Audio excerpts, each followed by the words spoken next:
In today's video, I'm going to teach you how to run an inventory valuation report in QuickBooks Online.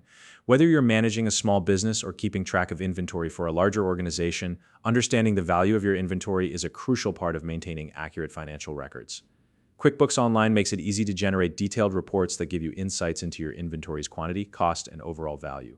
If you're new to QuickBooks Online, you can find a link in the description to sign up and get started. Now, let's dive into the step-by-step process. First, open QuickBooks Online and log into your account. Once you're in, take a look at the left-hand navigation panel. This panel is where you'll find all your key features and tools. From there, click on the Reports option. This will take you to the Reports page, where you can access a variety of helpful financial and operational summaries. Now, make sure you're on the Standard tab of the Reports page. QuickBooks Online organizes reports into different categories, and the Standard tab is where you'll find most of the commonly used reports, including the one we're working on today.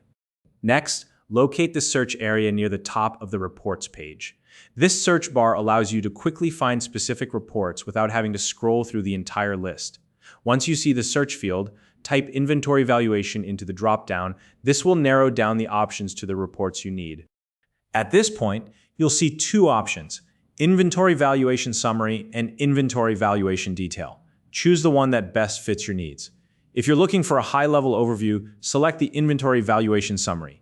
This report provides a snapshot of each inventory item, including its quantity, average cost, and total value.